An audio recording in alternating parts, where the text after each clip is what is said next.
Annyeonghaseyo! Welcome to Afternoona Delight, where Leah, Megan, and Amy, romance novelists and your K-romance guides. So grab some dekboki and listen to your new favorite unnies. Hey, everybody. Hello. Hi there. It's all of us. It's been a while. Yeah, I think we're back for, I mean, not forever, but like, I think we're back now for like the foreseeable future. I do not think we'll be separated for a while. And I did really miss you guys. I mean, it's been, 2 weeks. Yeah. And I felt very separated from you guys because, it was just. It's been a whole summer, to be honest. I feel like it's been since June. It has. It's been a crazy summer. So for those of you who don't know, but I've just been in Scotland. I went for a book signing, but the book signing was really just like an excuse to go over there. And this is Megan, by the way, talking, just so everyone is aware. Oh, yeah. Let's all reintroduce ourselves when we talk. Oh, Amy. Yeah. This is Megan. So I do want to say for the people who live in Scotland, I know we have at least one Patreon member who lives in Scotland. Your country is beautiful. Your country is unreal. Your country is a fairy tale. I don't understand how it's a real place. It's just stunning.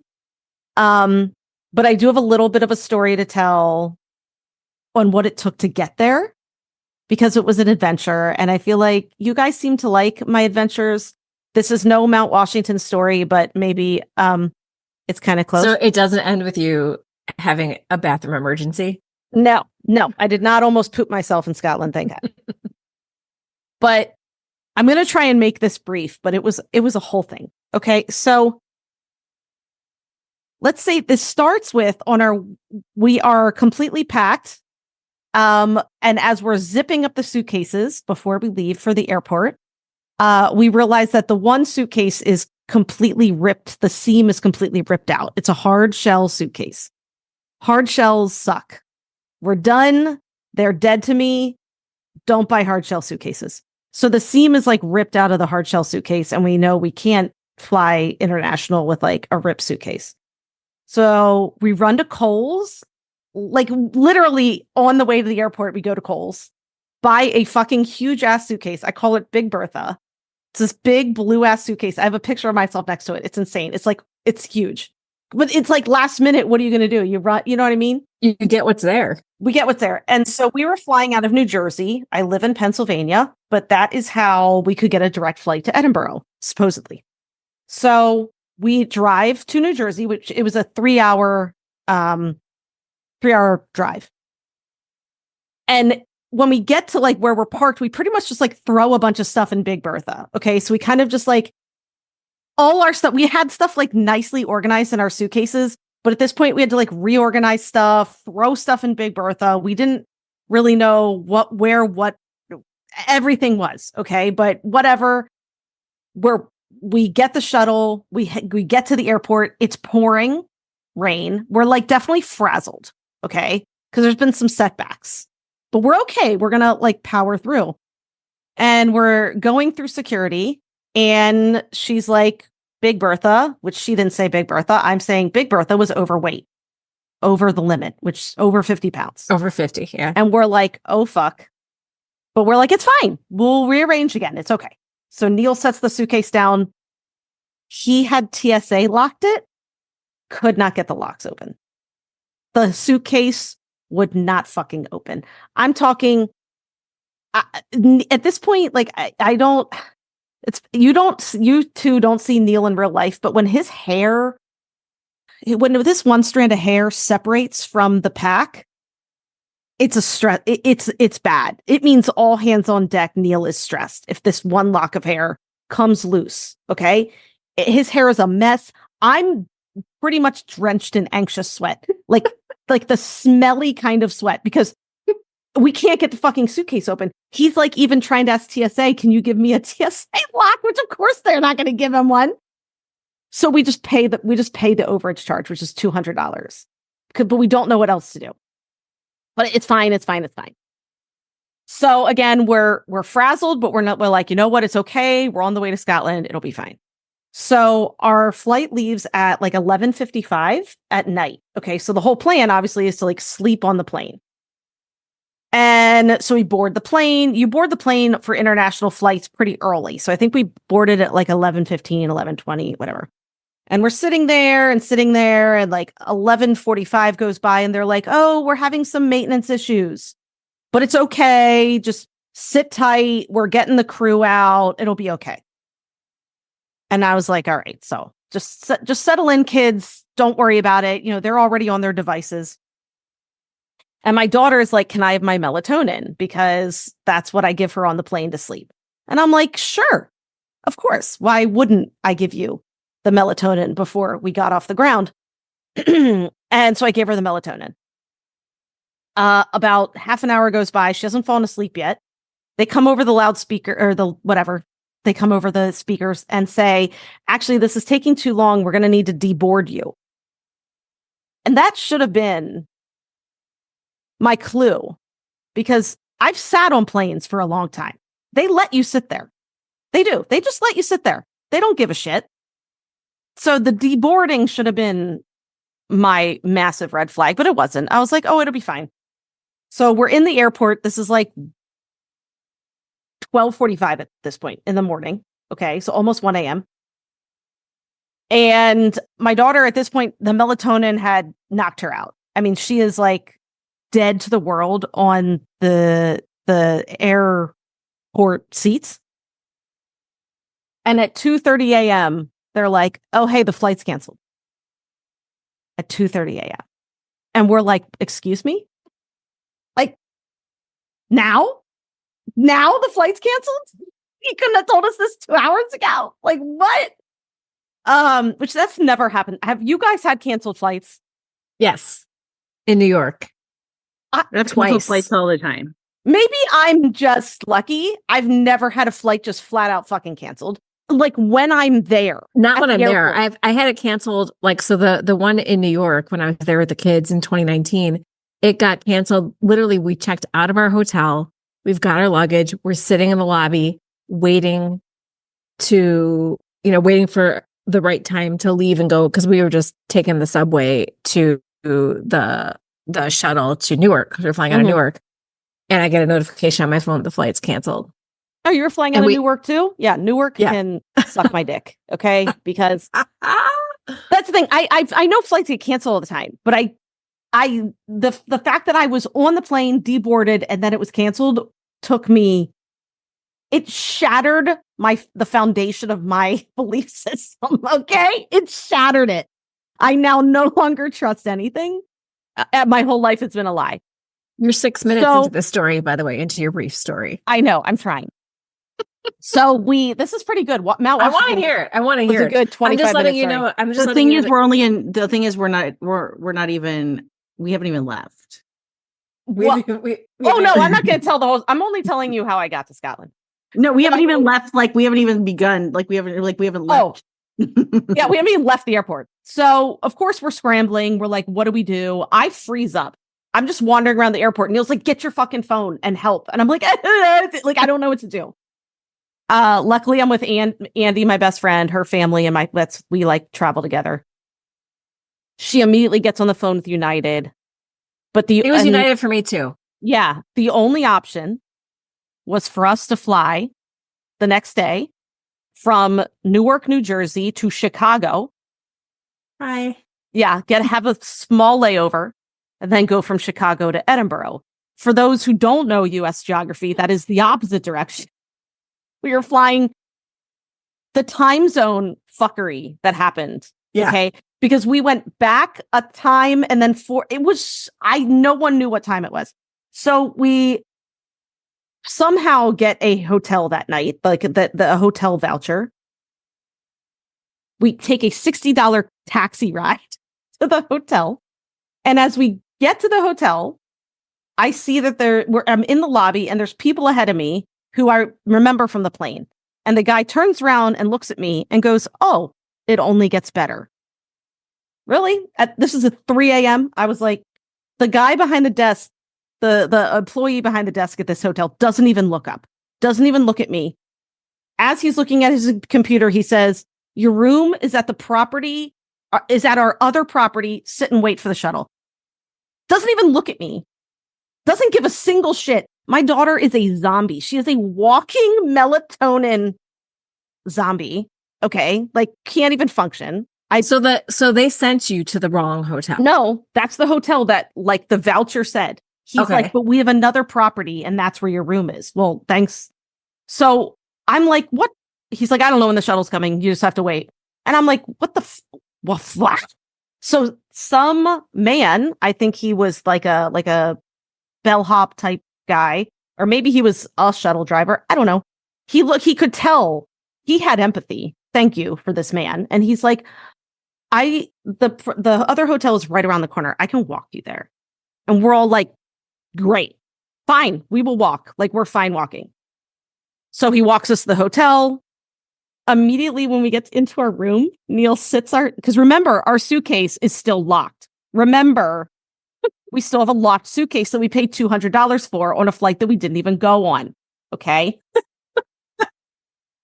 So he sits down and so you had to wait and like get your luggage? Yeah. Oh yeah. We had to go down to baggage claim, get our luggage, go to the hotel. So he immediately doesn't even go to sleep, sits down, starts going through every number combination, every single one. It's 3 numbers. And he gets it open. And then he goes to bed. Well, first he's on the phone in the bathroom with like God knows who, trying to get refunds. So the next day we show up to the airport in New Jersey and we get our flight to Chicago. Let me also, when you are getting last minute flights like that, you don't get to pick your seats. So my daughter was separated from me. She doesn't like takeoff. She starts bawling and shaking on takeoff. I'm not near her. I can't do anything about it. This kind man named Colin, shout out to Colin, held her hand and talked to her about her cats the entire time. They were sharing pictures of their cats by the end of it. Aww. So thank you, Colin. I think he works in Chicago. So we get to Chicago and we're like, okay, we're almost there. Not really, because we went back in time, but we're almost there. So we're in the Chicago airport. We're getting ready to board. Andy and I are like, it's okay. It's okay. We're like talking ourselves. We're like self-soothing each other. The flight attendant comes over the speakers at the gate and he's like, we have an issue on board. The flight's delayed. We'll keep you updated. And at that point, my stomach drops through the floor. I'm like, this is it. This is cursed. I'm like, in my head, I'm like, maybe we'll just spend 10 days in Chicago for a vacation. Like, at this point, like, we're not meant to be in Edinburgh. Like, we're not meant to be in Scotland. Like, clearly we're not meant, because this is crazy. This is, and Andy and I are sitting there staring at each other. Our kids are like, can we have more Annie Ann's? Like, they don't know what's going on. That's my kid's favorite thing at O'Hare is Auntie Anne's. It was I will say. Leah came to Chicago. Where do we take her?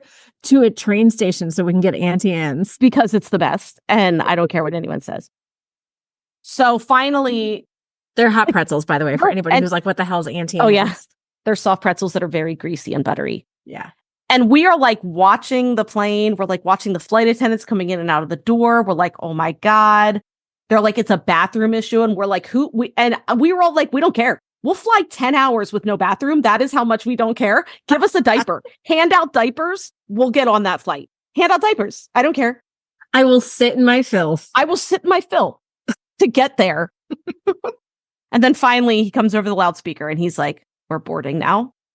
And Andy and I we screamed, hugged, and cried. We made a massive scene in the airport. Everyone stared at us and we were like, yes, what we've been through, which, I mean, people have been through worse. Like it's all relative, but when you're traveling with like 4 kids, 4 adults, and you've been put through like 36 hours stressful of hell, to begin with. It's stressful no matter where you're going. So that's it. We boarded the flight. We made it. We went right to a Highland cow tour. And I will tell you, we're like so jealous. We're like grooming Highland cows. And Andy and I look at each other and we're like, it was worth it. It was worth it. It was worth it. I'm grooming a Highland cow named Cassie. right now. And I got to pet Stan the bull and and touch his horns, and he let me. And you know what? It was worth it. So it was consensual. Stan was okay with it. Yeah, Stan was okay with it. I mean, I don't think he got anything out of it, but whatever. Anyway, it was a beautiful trip. It was just getting there was a fucking nightmare, which is not Scotland's fault. It's probably Newark, New Jersey's fault. They're on my shit list. Blame it on Newark. I actually said to Neil, I was like, I'm not coming back. And we do have to go to Jersey like fairly frequently. We live very close to Jersey. My son has like soccer tournaments there. I'm not going to Jersey for a long ass time. I just blame the entire state for that. And that's so funny. I always fly to Newark when I go to New York. Oh, really? I almost always fly to Newark. Yeah. Well, I mean, other than the delay at Chicago, Chicago treated us fine. They had Annie Ann's. They had a better airport. It was cool. I said hi to you from the airport. You did. O'Hare's a fantastic airport if you got to spend a couple hours there. But so that's it. That was my travel saga. That was your 14-minute brief travel saga. Damn it! I tried to make it quick. I've got the timer go. Yeah, damn it. Okay. Anyway, but thank you for listening. I'm glad to get the whole story. I'm glad you're back. I'm glad we're all three together. Because we are pretty kind of like disconnected, discombobulated. Like because summer's just been wild and crazy and busy. Right. And now school starting and college starting and just lots of stuff changing. So I thought it would be a good idea for us to sort of like reconnect by, we're not doing a deep dive. We're not doing a trope talk. We're not doing any of our normal things. We're just going to talk about things that we have watched that the others haven't, because we've kind of been off doing our own things for a while. Mm-hmm. And we have not watched something together. I mean, I know My Sweet Mobster wasn't that long ago, but like that was even, I think, kind of a fluke that we all three watched the same thing and loved it. Because before that, it had been a long time since we'd all done the same drama. And we've talked about how that's okay. We don't need to always watch the same things. That's kind of like the beauty of this, what Leah called our media empire last week that we've built, that even if we're not watching the same things, we have now connections with our Afternoona Asks and our Afternoona Army hosts and our patrons, that when we need to pull in a guest to talk about a drama that maybe two of the three of us have watched, or, one of the three of us have watched, that we're still able to cover those shows for you. So I think that we've been, doing a good job holding our own, but I feel like this is kind of like when we were early writers and we used to share our writing with each other all the time and we were each other's critique partners. And as we all got published and have like actual deadlines out, like we don't have the time to do that with each other.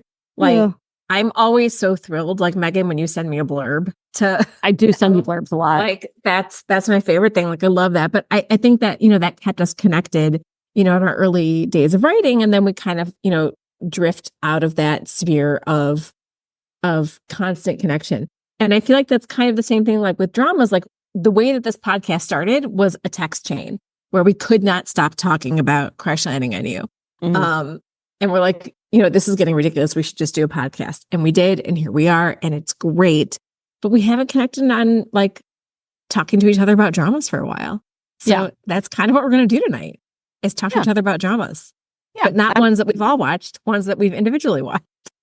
Are you thinking that you want it to be like a sell, or just kind of an overall like? No. Like, am I selling it to you? No, it's not a sell. Listener? It's not a sell at all. Yeah, just tell us what you're watching if you like it or not. It's a chat, because like I watched a drama that I have no intention of asking you guys to watch. Also, is that your walking pad behind Julia? Is that your walking pad? It's the one that came broken. Oh, I have two now. I have one that came broken. I didn't know that. Yeah, I had one the first one that came didn't work, which was disappointing. Yeah. And so I need to return it. But what brand is it? I don't know. It's the walkingpad.com brand. No, I'm just wondering, because I got mine like off of like, it was like a Instagram like suggestion. Like, oh, mine was just like on Amazon. I can look and see after. And then I got it on Amazon. And then I got the exact same one, and that worked fine. So that one's in the living room. And then I got one at my apartment, and then I got one for my office.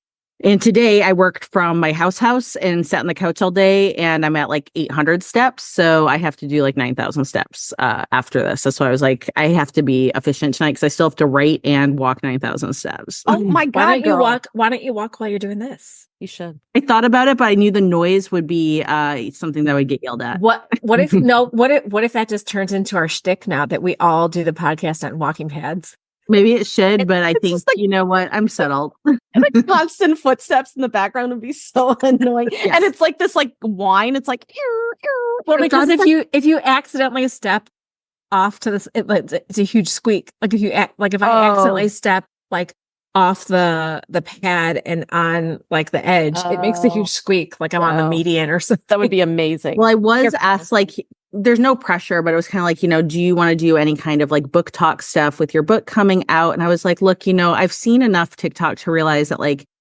doing something while you talk about a thing is like, that's the most engaging. And like, I'm not going to be able to put makeup on and talk about my book. I'm not going to cook and talk about it. And I was like, what do I do that? Like, I'm like, I don't do many things that are like conducive to talking. And I was like, I go on the walking pad. Yeah. You're like, so I'll instead walk of get my ready ass with off.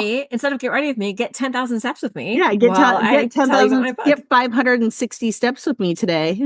Yeah, in your Birks. Yeah, in my Birks, literally in my Birks. I know I said on the podcast before that I could not get Birks, but I figured out and I got a pair and I get it now. Did you wear them in Scotland? Yeah, and I get the hype. They're incredible. Once you break them in, because they're not comfortable right away. So I was like really second guessing my decision to spend this much money. Mm-hmm. Now that they're broken in, it's all I want to wear. How'd you find a pair that fit? I know. I think I was like, I figured it out. Like I figured out the right size. They just make love to your foot. I mean, they're going to adjust to you. They're amazing. So, I've never worn a pair. Oh man. Well, you'll wear them for like a couple of days and be like, I don't really fully get it. I feel like a little bit like I'm just like a Nazarene reenactment. Yeah. I didn't like it at first. And then your feet all of a sudden just like make sweet love to the leather. And next thing you know, it's. And I read it too.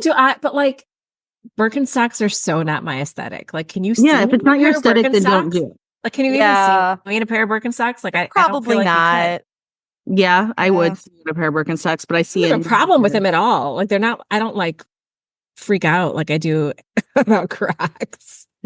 I have Crocs too.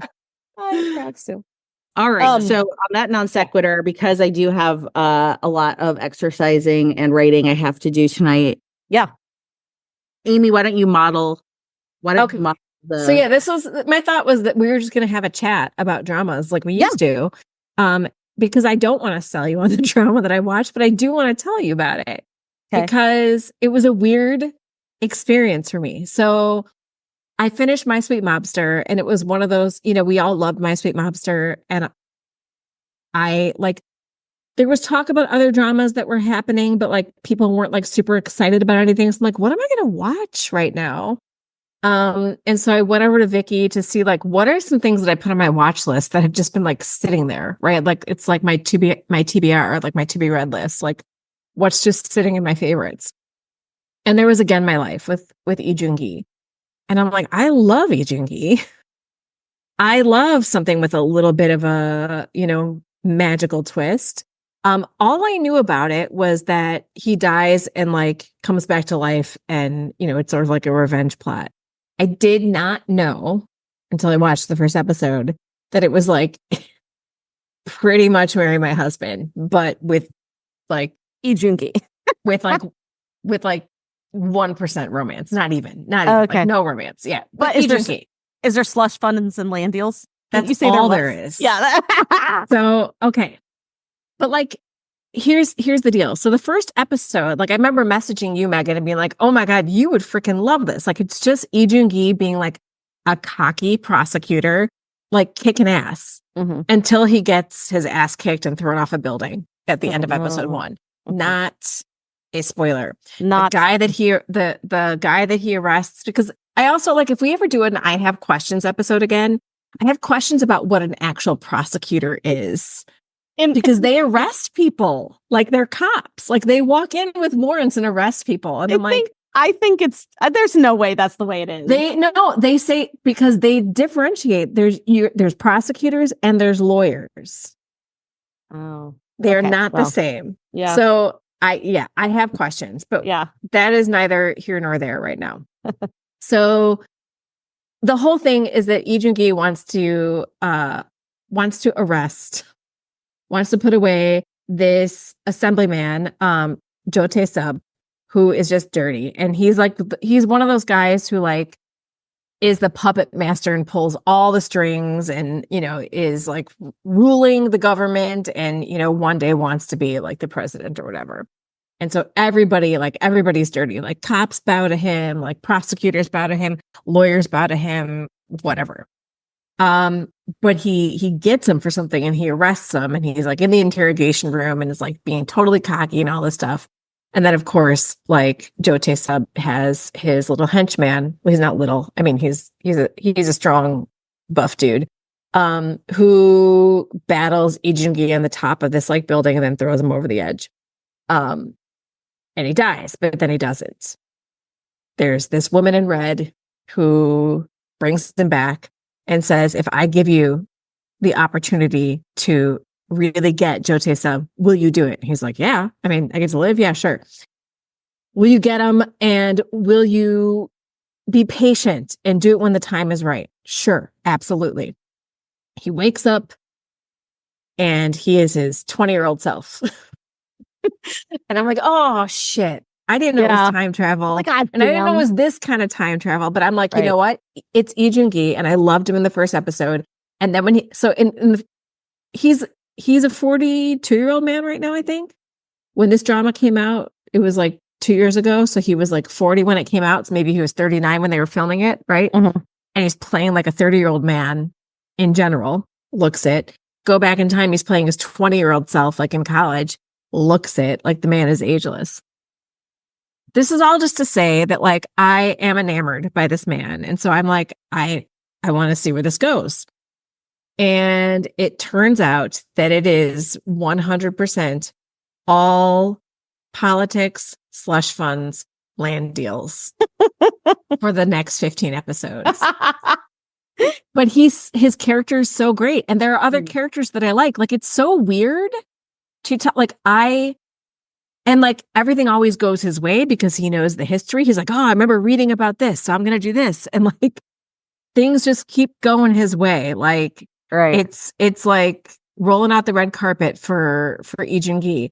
And, there's some minor setbacks, but like for the next 15 episodes, I never once felt tension. I never once felt worried that he wasn't going to win. Oh, okay. And I was, for all intents and purposes, kind of bored.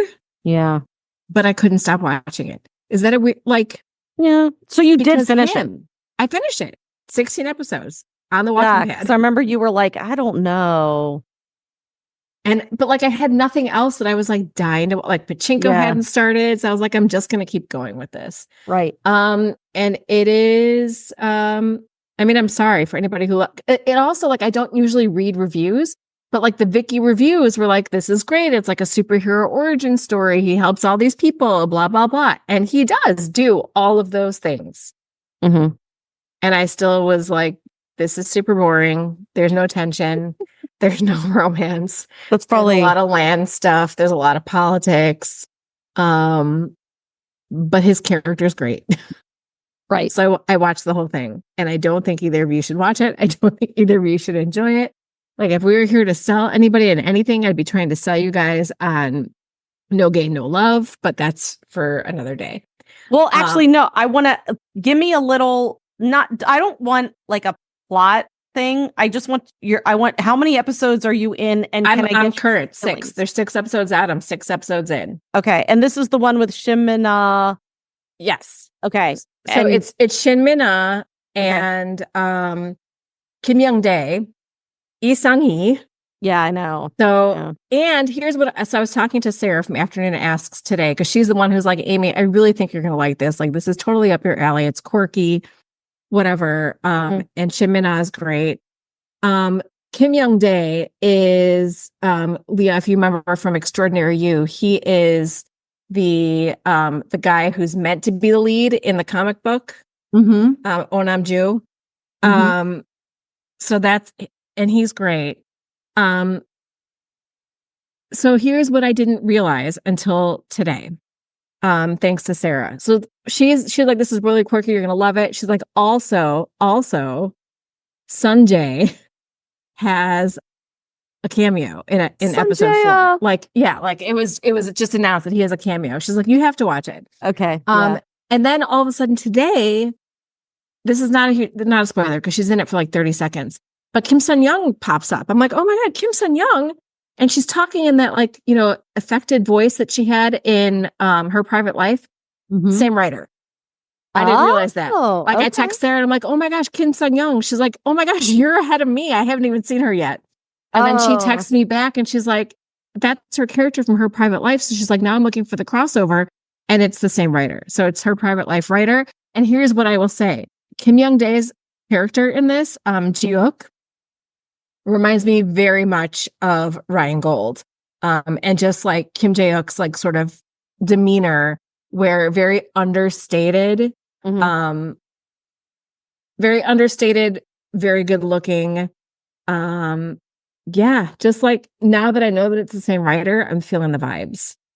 Awesome. That's cool. I'm glad. Yeah. I've been wanting to start that. And Lee Sung-yi is hilarious in it. There's a romance writing subplot, and he is like scandalized that his mother is reading like a dirty romance novel and trolls the writer online. And that backfires very bigly for him. And he's getting dealt with very well. Yeah. And he's getting his spinoff. Yes. I mean, his character in this is fantastic. Yay. Okay. So yeah, I would like to sell you on that because I do think this would be a great one for the pod, and I do think it's very enjoyable. And I literally like the reason why I'm like, it's very compulsively watchable and great for the walking pad. Because I'm also watching Pachinko.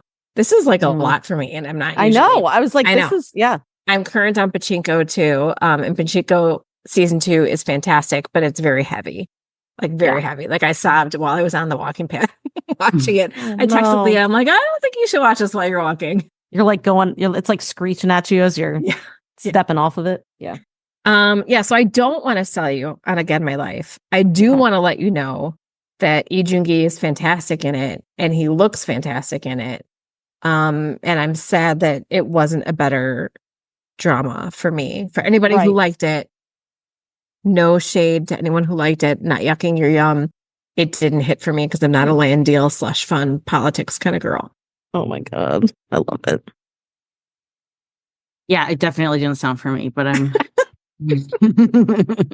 So yeah, was not here to sell you, just here to talk about it. And now I've got it off my chest and I feel good. But anybody out there, if you liked Again My Life, like I do want to hear what you liked about it. Yeah, I mean, the characters were great. Like the good guys, I guess I should say. They were great. They just didn't have a compelling story to work with, I guess. I would say. I'm sorry. Understandable. Makes sense. Yeah. All right, Megan, rock, scissors, paper. Who's going to go next? You go. No, it's rock, scissors, paper. What? Okay. That's not how you say it. Let's have are we going to have paper? Rock, papers. Rock, scissors, paper. Scissors, shoot. Okay. Scissors. Rock, paper, scissors, shoot. Oh, you're next. Okay. So first of all, this is not a K-drama, but I need everyone to know that I finally watched Ted Lasso. Okay, because Leah, yes, oh my gosh, and Amy have been bugging me for a very long time. So I downloaded Ted Lasso to watch on the multiple airplanes that I went on, and Ted Lasso got me through travel hell. So I watched all 3 seasons. Like, I mean, I would, and that like while I was in Scotland, I'd be like, I'm really tired, I'm gonna go to bed, and you watch more Ted Lasso. Watch more Ted Lasso. And it was kind of fun because I was in the UK while I was watching Ted Lasso. And I loved it. Like there are probably a lot of like soccer references too that like I appreciated probably more than like that's why you guys were like, why aren't you watching it? Because Yeah. it was amazing. Jamie Tart, who talked on this podcast before, he's actually like he has a lot of like people are like, who's he supposed to be like in the soccer world? And there's a lot of people that he's kind of modeled off of, but one is Jack Grealish, and if anyone knows who Jack Grealish is, that's a lot of Jamie Tart, especially in season 3 is Jack Grealish. So I really, really enjoyed it. Yeah, I was obsessed. I will say I don't really want another season. I got to be honest with you because he's not coming back. In the supposed season 4, Jamie's not going to be in it. No, I know, but I don't want. I think there's going to be. It ended so well for everyone. I know. So I don't. It does end well. So I did download The Frog, which is like, I think that's kind of like a thriller, no romance, at least as far as I know. And I don't even know what that is. I think it's on Netflix, but it's like a weird, mysterious like there's a woman who kind of shows up at this cabin and I don't know, but it's, yeah. I think it's probably pretty good. I have to be in the mood for it though. So maybe when the weather turns a little colder, and maybe I'll save it to watch around like Halloween. You know what I mean? So, Allison, from Afternoona Army, she's like our resident BL expert, has been asking me to watch 4 Minutes for a long time. Like as soon as it started, I think she was like, why are you not watching 4 Minutes? So 4 Minutes, it's a Thai BL. It's on iQIYI, the app. IQIYI, which I've had for a while now. And it's the same, I think production company is the right term as Kin Porsche. It's Beyond Cloud. They're definitely using some Kin Porsche money on this budget, let me say. It is great. So one thing for me is often Thai BLs have almost like a weird filter. And I don't like it. It kind of like feels very warm, but like washed out warm, if that makes sense. I don't know. It's just like a personal thing that always like bothers me about like the filter that they tend to use or something. 4 Minutes is not like that. It reminds me a little bit of Eighth Sense in that it's shot a little bit darker. It's very plot heavy. So the premise basically is so if anyone watched Kin Porsche, the actor Bible, he played Vegas, you know, the guy who had the hedgehog and the jumper cables. He does not have this in this drama. He's a nicer young man. But anyway, he, as far as I can tell, I'm only on episode 2, can see into the future 4 minutes. And obviously it's like fucking him up. Okay. It's very weird. He doesn't know why. There are a lot of characters. There are a lot of romances. Like I think like there's, you know what I mean? There's like a lot of different. So you've got all the romances that were missing from couples. Again My Life. Yeah. There's like a lot of different couples. So what's so funny on iQIYI is there's 2 versions of 4 minutes. There's the clean cut and then there's the sultrier version, which cracks me up that they use the word sultry. I don't know why, of all things, why they went with that word. And what's funny too, is it makes me think of like a Taylor Swift novel, like, cause it's like Taylor's version, or I'm sorry, a Taylor Swift album. How it will say like Taylor's version in like parentheses, but this is like sultrier version. I don't know. It just makes me laugh. And like immediately butts in episode 1, like 2 butts, maybe. Will you keep count on how many butts you see total? I will. I think I've seen 3 butts now. Well, not different butts. I've seen like the same butt. Like I've seen the same butt like twice. So I think in all I've seen 3 butts. But I'm like, that's 3 more butts than I've seen in K-drama. But that's not even the main couple. So this is like whatever. So I think I'm going to see a lot more butt. Pretty excited about it. So, it's like the budget is big. Like I said, it's fairly plot heavy. I'm I got really nervous though, because there's tons of plot threads they're opening up. Like I'm talking just tons. It feels like there are a lot of tangents, and that always makes me nervous, especially in like 8 episodes. Like how are you closing all these threads you're opening? So I did message Allison, and she's like, "No, it's great. There's one more episode to go. It's great. It's great. It's still good." And I'm like, "Okay, I'll take your word for it," because I'm a little nervous.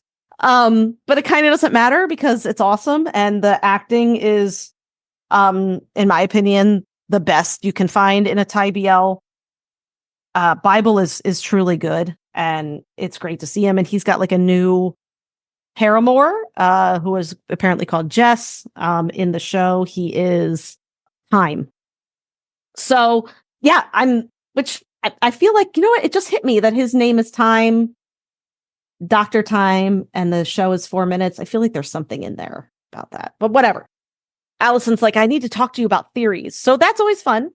I love when a show is kind of like that, where you have like different theories. So I recommend it. I'm really into it. If you like butts, you might like it. I want a full butt count by the time. Yeah, I will give you a full butt count. Like, but how many butts can you see in 8 episodes?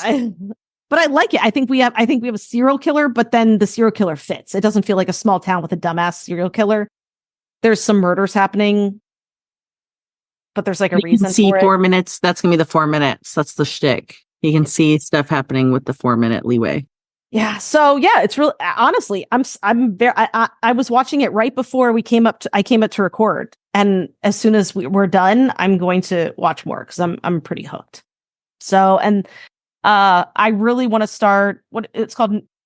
No Gay, No Love. No Gay, No Love, and I still want to start Love Next Door, which I didn't. Yeah. So one thing I didn't say about No Gay, No Love, if anybody else hasn't started it yet, is that the premise is it's a fake relationship, but it's like fake relationship like I have not seen before. Like it's a fake marriage because Lee Sung-hee's character, he's the CEO of the company that his father owns. And because his father is such a philanderer, his mother is very harsh about like him, like not ever being around a single woman.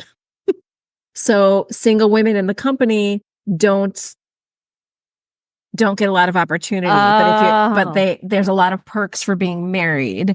And so there's this like company contest that she wants to enter, but she knows she'll never get in because she's single, and you know, the CEO doesn't let single people do anything. And so long story short is it's an enemies to lovers relationship because he's a convenience store worker. And like when you see them interact, like they just push each other's buttons and totally combative and so funny. And she gets a little tipsy one night and she's like, I need you to be my husband. And like, for reasons, like long story short, like he ends up saying yes. And yeah, I mean, like there's things I want to say to try and sell you, especially Yulia, but I don't want to give any spoilers, but I do think there's an aspect of it that you would like. Plus we've got like, so she just today, Shimina's character, somebody asked her how old she was and she said 33. In real life, she's 40. Okay. I believe her as a 33-year-old. She's beautiful, ageless, right?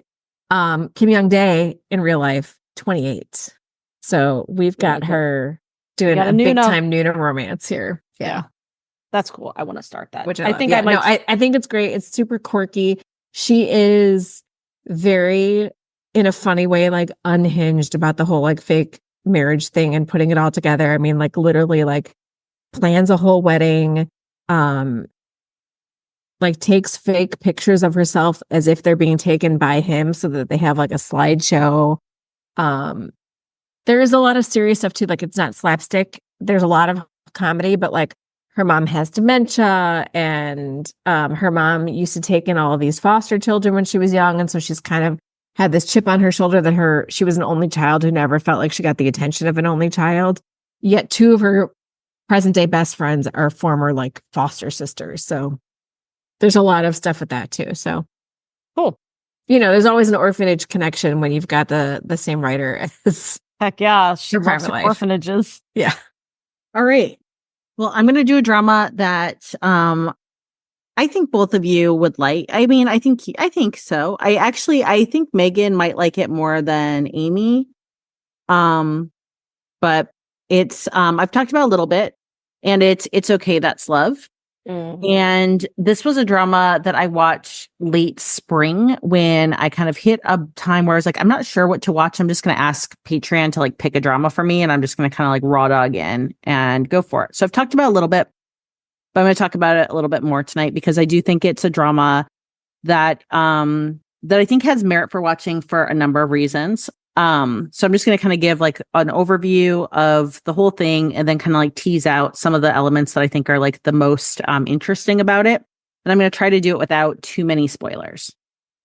So this drama came out in 2014 and I like it. Honestly, I feel like some of the dramas that came out from that period kind of like hit a little more seriously, even though they had like a rom-com element. I feel like it wasn't like I don't know. I don't know what to say about, like, I feel like it's like a hipster thing to say, but like, there's just like a vibe to dramas kind of from that era that I've like tended to really like. Yeah. And I think this one really stands out for its strong exploration of mental health issues while still kind of having this overall framework of being a rom-com. So the story centers around a character whose name is Jung Jae-yol, who is a successful mystery novelist. So we get a little bit of a literary flair. He is also a radio DJ. Just roll with it. He does both, just like we write a podcast. And then we have Ji-hae Soo, who is a psychiatrist. And so what's kind of fun about, well, not fun, because this part's not fun, but what becomes apparent is that like Jae-yol really is like, he embodies Riz. Not like a creepy way. He just like has swag. He's just hot and knows it, but with like the element of like, he's in on it that makes it not super icky. And he just really projects a lot of confidence and he's very put together, like super dapper.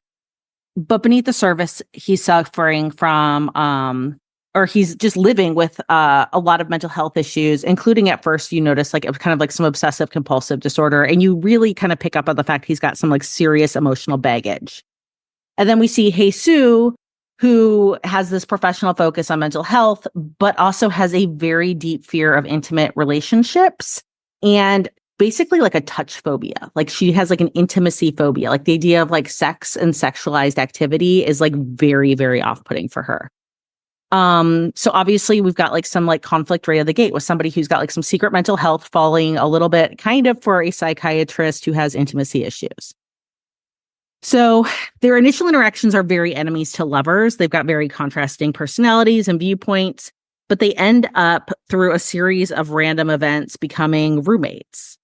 And then as their relationship kind of begins to deepen and they like have bedrooms on like opposite sides of the hallway and things like that, we start to just learn more about Jaeol's mental health, which becomes kind of like a very big conflict in the latter part of the show. And so I would say that this drama gets very like heavy at times, but it can be very light. And it's not perfect. There are some things that like, get said. I mean, I feel like a little bit like, It's Okay Not to Be Okay, or some other dramas that we've seen really kind of grapple with mental health. And there can be some clunkiness in it. But overall, you're like, look, you're aiming well. I'm not going to hold you to like the absolute standard. But like, yeah, there's a little bit of sometimes where you're like, oh, I'm not quite sure about that. But like overall, you can see that they're really going for having an open conversation in a country that we already know has like some significant stigma around mental health, just like many places do. One thing that I really appreciate about It's Okay That's Love, though, is that it really doesn't present the journey to healing as a straightforward process or as a finish line. Like it really does kind of get into the idea that there's setbacks and there's uncertainties and you can have a victory, but then you can have a relapse. And it also really emphasizes the importance of like getting professional treatment and being okay with that, because that can be really important, especially even like live-in residential treatment. It also has some like found family stuff, which is always fun.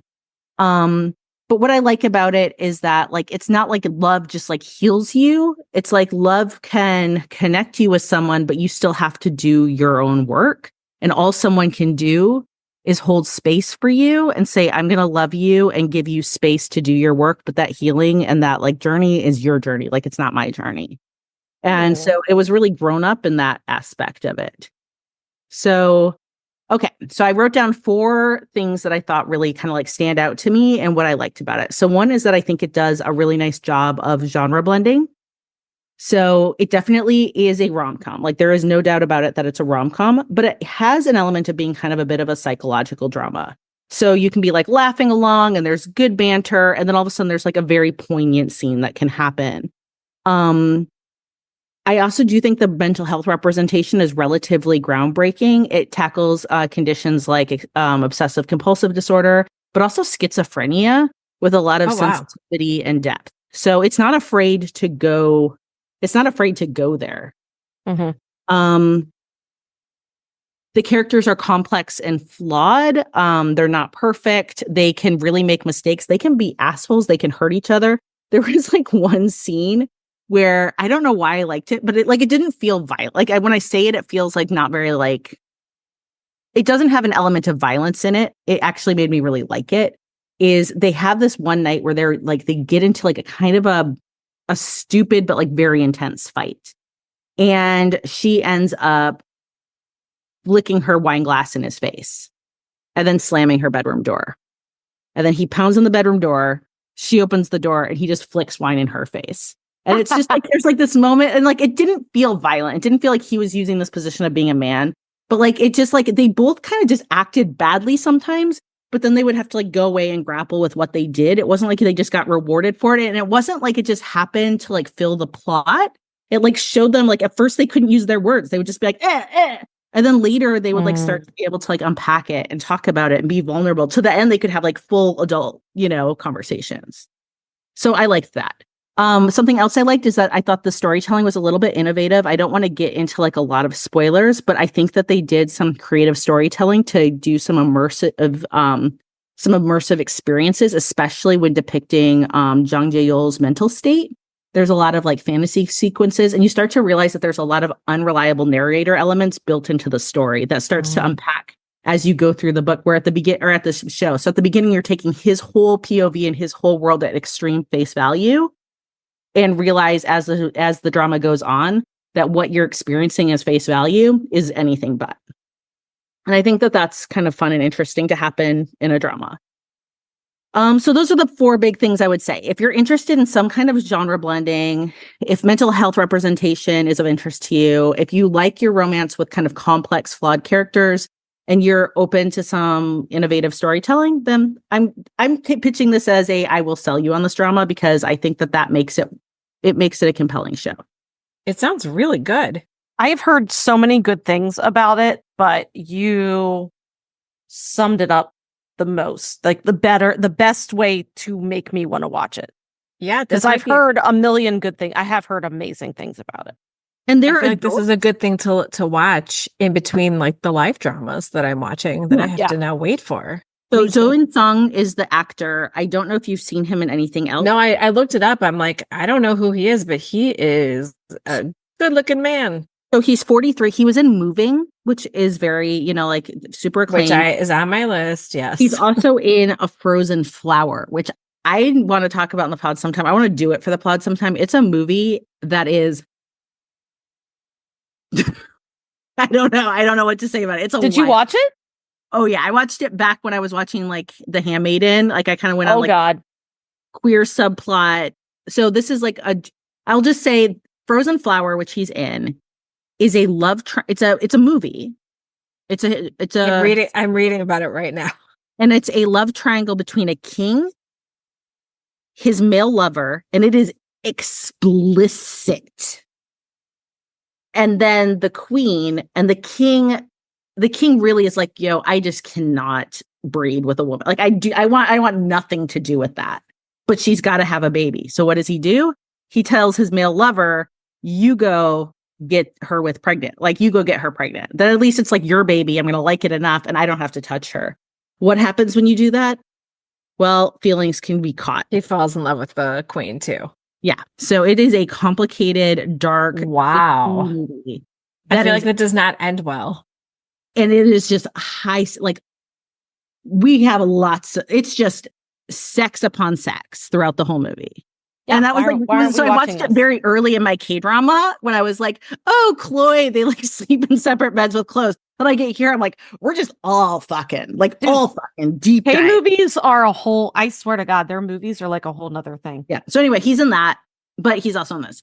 And then the other person who is in it, the heroine who is delightful, is our heroine who I particularly like from When the Camellia Blooms, Gong Hyo-jin.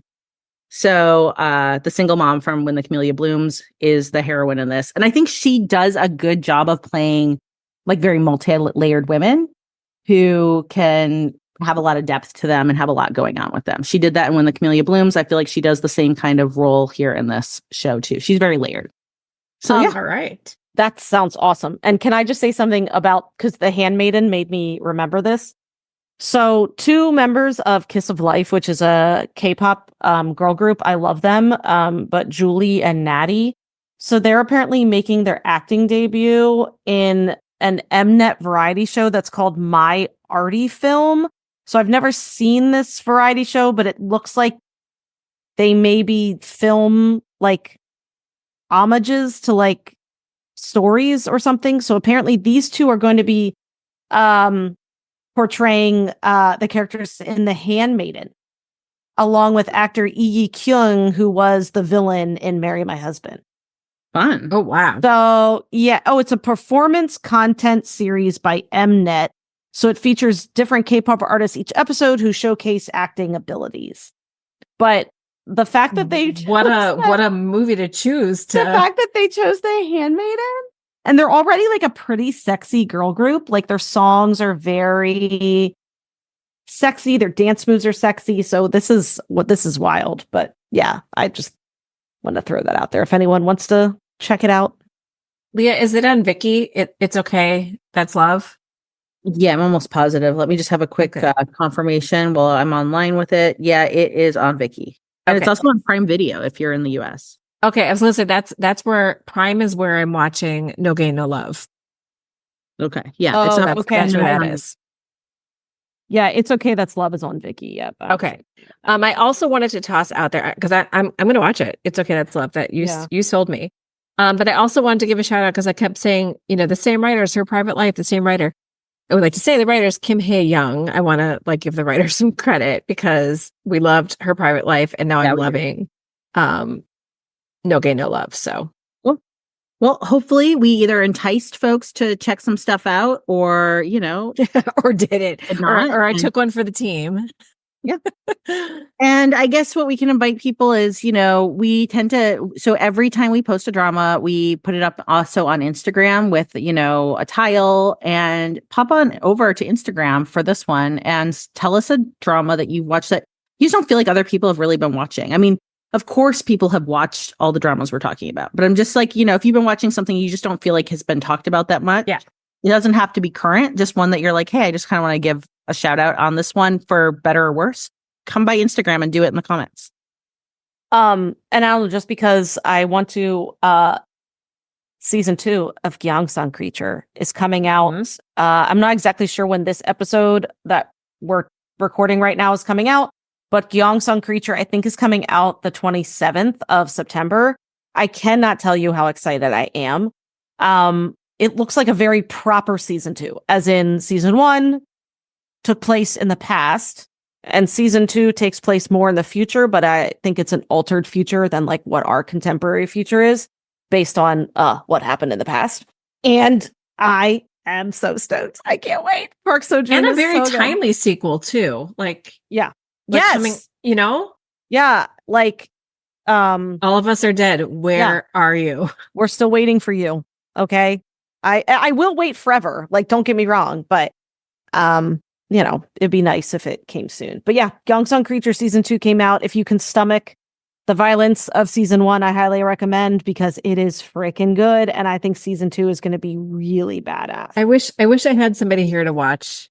I know. With me. Connor would probably like it. I got him into All of Us Are Dead, but I tried with Gyeongsang Creature, and he's like, I'm not going to just start watching all your K-dramas with you. I'm like, all right. I feel like he kind of owes me right now though, because we had a day together on Sunday, and he had nothing to do. I had nothing to do, and it was beautiful outside. But he was he had a sleepover. He was tired. He's like, I just kind of want to chill.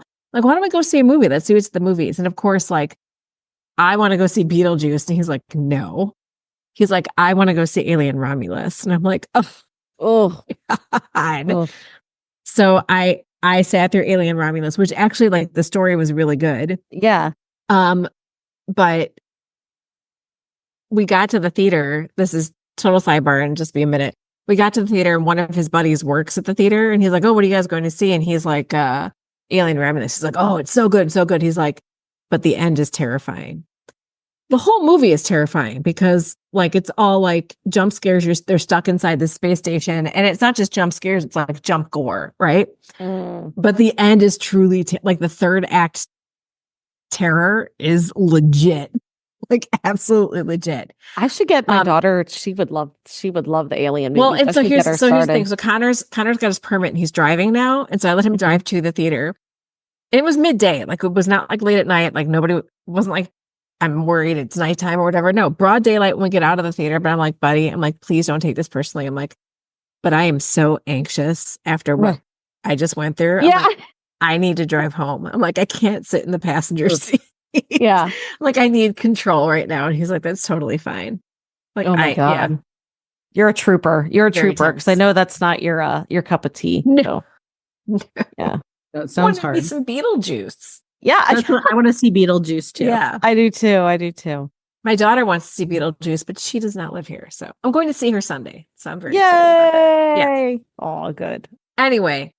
Yeah. Tangent. Sorry. This was fun. I mean, I'm really happy like that we did this because I would not have watched It's Okay, That's Love without this, Leah. And I'm totally like tomorrow. Well, I hope you like it now. Let me know. On the treadmill. It sounds I really think great. she will. Yeah, from everything I've heard about it, I think Amy will like it. So, and I want to watch it too. It's on my list, but I have a lot on my list right now. It's like, yes. Well, I do hope I'm so behind. I do hope you'll try No Gay, No Love. Like there's only 6 episodes out right now. So you've got time to catch up, and it's a really fast watch, I think, and it's a great one for the walking pad. Ted Lasso fucked me up, ruined my life for 3 weeks or 2 weeks or however long. So finally, I feel like okay. But that's why it like put me behind. But that's okay. I'm back on track. And don't we all have something? Hey, I have to remind us. We had. I have to watch. Had to watch something. So I have to watch by October 1st. October 1st. So I told Connor, and he's like, over the weekend we were trying to think of something to watch. I'm like, well, Leah really wants me to watch The Godfather. He's like, isn't that like really long? And I was like, yes. Yeah. You have to watch Con Air, Leah. Con Air. So I'm watching Con Air. I'm watching The Godfather. The Godfather. What's Megan watching? Star Wars. Huh? Twilight. Or Twilight. Twilight. I know you told me Star Wars, but Twilight. Twilight. Okay. First I'm Twilight. not watching the whole trilogy. No, you will. You will. Okay, fine. I will watch the first movie. Yeah, I would much rather you watch Twilight than Star Wars. Okay. All right. I will watch. I think it was Star Wars, but you know what? I'm going to get you. We're going to get you. No, I'm glad you went to Twilight. I approve this message. I honestly, I just want Leah to watch Con Air. I am so excited. Nicolas Cage with the mullet and the. Do you know what? This is going to make my husband so happy. I'm going to come in and I'm going to get all the points. I'm not going to say it's for the pot. I'm going to be like, baby, tonight I just want to crack open a bottle of white wine with a ice cube in it, which is his fave, and then turn on some Con Air. And he's going to be like, who are you? And why did you just go to like Victoria's Secret buy lingerie? That's how hot it's going to be for him. So what's cracking me up is like, we could like, and Meg and I, like, you went the Con Air route and I support that. Like we could have said, watch a good movie like The Rock. Con Air is good. Excuse me. It's not as ludicrous as Face Off. Yeah, I have seen Face Off though. Oh, okay. Face Off's insane, but Con Air is just he's got a horrible accent, and the mullet is it's the mullet of the ages, like in the worst way. A dirty white tank top in the entire. I can't wait. And you've got like high elite actor John Malkovich, right? Oh, he's good in it as the baddie. Yeah, he's good in it though. See, now I want to rewatch. I might rewatch Con Air for fun. I might. I might. Neil, I'll be like, Neil, let's rewatch Con Air, and he'll be like, done. So good. Okay, Actually, anyway. my son would like that. But yeah, no. So I told him, I'm like, you're going to have to watch The Godfather with me. Yeah. I should rewatch that too, because it's been a very, very long time and I like barely remember it. So, okay, ladies. Well, tonight was fun. I'm glad we got to catch up. I missed you guys, but I'm really glad to be back on track. Yes, So. I'm glad we're all back together. Me too. So thanks for listening, everyone. We will see you next time. Annyeong. Yeah. Kamsahamnida. Thank you for listening to Afternoona Delight. Where can you find us outside the pod? Head on over to afternoonadelight.com. That's AFTERNOONADELIGHT.com. You'll find links to all our social media, our book recs, K-pop and K-skincare recs, and if you want even more Afternoona Delight, because really who doesn't, you can join our Patreon, where you can choose the patron level that's right for you. Join in daily K-drama conversations, listen to bonus podcast episodes just for patrons, and participate in our monthly live K-drama support group via Zoom. We can't wait for you to be a part of the community. Until next time, annyeong!